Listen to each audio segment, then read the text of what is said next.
New statistics about the United States generational war in Afghanistan show that President Trump's 2017 surge of more than 7,000 troops there failed. The latest figures represent an epitaph for a conflict now tied with the occupation of Haiti as America's longest overseas misadventure. Inheriting the war from George W. Bush and Barack Obama and influenced by then National Security Advisor Lieutenant Gen. H.R. McMaster, Trump increased the 8,400 U.S. troops in Afghanistan to 15,000, it's between 12,000 and 13,000 today, and returned what he called "attacking our enemies" to prominence within the war effort. It had taken a back seat to training Afghan forces since the Taliban shrugged off Obama's larger troop surge. The U.S. attack largely came from above. In October 2017, shortly after Trump announced his mini-surge, his then commander, General John Nicholson, pledged that a tidal wave of air power was forthcoming, one that would spell the beginning of the end for the Taliban. This week, the Air Force released statistics showing that Nicholson's rhetoric was warranted, mixed metaphor notwithstanding. In 2019, the military conducted 7,423 airstrikes in Afghanistan, more than 5 times the 1,337 airstrikes of Obama's final year as Commander-in-Chief. At the height of Obama's Afghanistan surge, the high-water mark for airstrikes was 5,411 in a single year, 2011. In 3 years, Trump has launched 19,146 airstrikes in Afghanistan, more than the 18,758 of Obama's entire first term. All of which was very Trumpian. The president has made no secret of his antipathy for the Afghanistan war. He punctuated his announcement of the surge by saying he had gone against his own instincts. Like Obama before him, Trump has complained to numerous close aides and friends that he's felt boxed in by hawkish advisors. According to 3 people who've discussed the wars with Trump since 2017, he's complained that he keeps getting told that withdrawal from Afghanistan and Iraq would make him look weak and look soft, something entirely anathema to Trump. The massive bombing campaign, in a way, offered a political alternative. But it played into one of the war's most persistent fantasies. Clearly the notion that we can add more airstrikes and create some sort of decisive victory in which the Taliban surrender or sue for peace has not been realistic, not when there were 100,000 troops on the ground and not realistic today, said Chris Colander, a retired colonel and Afghanistan veteran who has spent the past decade calling for peace talks with the Taliban to salvage something positive from the war. A just-released quarterly report from the Special Inspector General for Afghanistan Reconstruction underscores Colander's point. It shows that Trump got nothing out of the Afghanistan war after putting in much.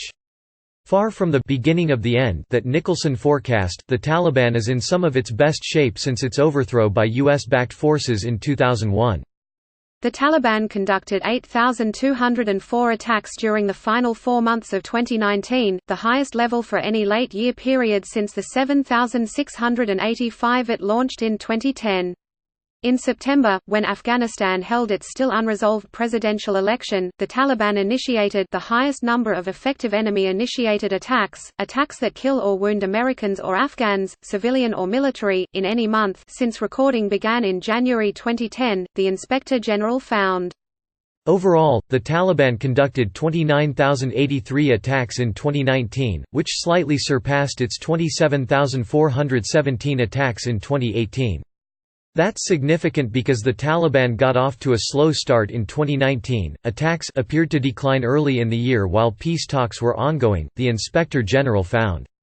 Among the casualties of those 2019 Taliban attacks were 23 U.S. service members killed and 192 injured, the highest recorded total since 2015, after Obama purported to end direct U.S. combat missions against the Taliban.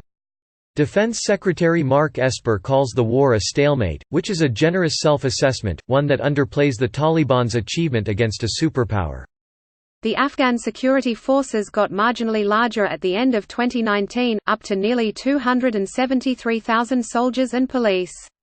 But even as the Taliban were doing vastly more, the US-built forces were doing less.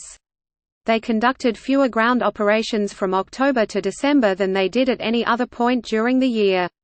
Only 31% of those 534 operations occurred without U.S. help, making them more dependent on U.S. assistance than they were in 2018, when 55% of Afghan security missions didn't involve American support. Then there are the Afghans who must endure the war. Civilian deaths and injuries, according to data the Inspector General took from the U.S. Military Command, remained at around 9,200 in both 2019 and 2018. More than 427,000 Afghans were internally displaced by conflict in late 2019, up from 356,297 in late 2018. An estimated 11 million Afghans, 1 out of every 3, will face food insecurity in the coming months. A recently established U.S. program that compensates Afghans for deaths and injuries caused by U.S. and allied forces has doled out $11.28 million out of a 5-year, $40 million fund. That's a rounding error compared what the Afghanistan war has now cost, $776 billion since 2001, the Inspector General found. After all that blood and treasure, the World Bank still estimates that donor countries will need to bankroll Afghanistan between $4.6 billion and $8.2 billion annually through 2024 to prevent state collapse.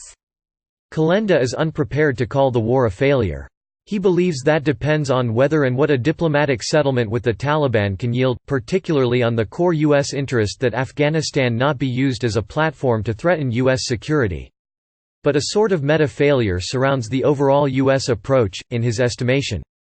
I think a failure is in an American way of war in which we have these large-scale interventions against poorly trained, often discredited, developing world militant groups and these conflicts turn into quagmires, Kalenda said. The conventional wisdom that we get from much of the national security establishment that we add more troops, more firepower, over an infinite amount of time and you'll get better results is a failed mentality that needs serious examination. That's why Kalenda has pushed so hard for peace talks. The theory of victory put forward by Trump's surge, identical to Obama's before it, is that increased U.S. violence would pressure the Taliban into negotiating a settled peace. While Trump, to his credit, pursued direct peace talks with the Taliban, causality ran directly opposite the theory. The war didn't drive the Taliban to the table, the need for U.S. extrication drove the Americans to the table. What happens at the table next is a matter of speculation. Trump abruptly cancelled peace talks in September, when they appeared on the verge of delivering an agreement, though without the U.S.-sponsored Afghan government, which is on the outside of talks looking in, something that shocked the Taliban. The talks are back on, but senior administration officials are hedging on them. Esper said last month the U.S. could draw down forces with or without a peace deal, though to 8,600 troops, slightly higher than Trump's pre-escalation level. It contradicts the logic of Trump's escalation, that intensified fighting is necessary to compel the Taliban to agree to terms. But the reality is that dubious proposition died during Obama's surge, when secret preliminary talks with the Taliban during the height of the war broke down, and the war has operated on its own momentum ever since. That's why Trump, when announcing the resumed talks in November, shrugged over Taliban making a peace deal. If they do, they do, and if they don't, they don't. Matching that blasé attitude is Trump's willingness, according to 3 sources who've discussed the war with the president, to blame the persistence of a conflict he escalated on advisers who cautioned against bringing the troops home. He's the commander-in-chief. If he wanted it done, he could just say so, said a former senior administration official who's repeatedly discussed Afghanistan with Trump. But he falls back on implying his people won't let him. After a 10-day trial packed with appeals from Democrats, counter-arguments from the White House and a few fresh revelations about President Trump's conduct, the Senate voted against considering any new evidence in the impeachment trial, clearing the only real obstacle to a speedy acquittal of the president. On Friday, 49 senators, all 47 Democrats and 2 Republicans, voted in favor of a motion that would have allowed the chamber to subpoena additional documents and witnesses pertaining to Trump's effort to pressure Ukraine to investigate his political rivals. 51 Republicans voted against it. The Democrats prosecuting the case against Trump had argued that the most important vote for senators would not be the one to acquit or convict the president but the one to allow additional discovery. Airing new testimony was unlikely to ever change the odds of a vote to convict Trump in the GOP-held Senate, but it would have filled out the missing pieces of what transpired in the president's attempt to get Ukrainian officials to launch investigations into his political rivals. It also would have maximized political pain on GOP senators' votes to acquit Trump and possibly boosted Democrats' plans to retake the Senate majority. The Senate Democratic leader, Senator Chuck Schumer (NY), said in a Friday morning press conference that, "If my Republican colleagues refuse to even consider witnesses and documents in this trial, this country is headed towards the greatest cover-up since Watergate." With the central drama of the trial already resolved, the only real question remaining is if any senators will cross party lines in the final votes on articles of impeachment. Some Republicans had hoped that Majority Leader Mitch McConnell (RKY) would move immediately to that vote.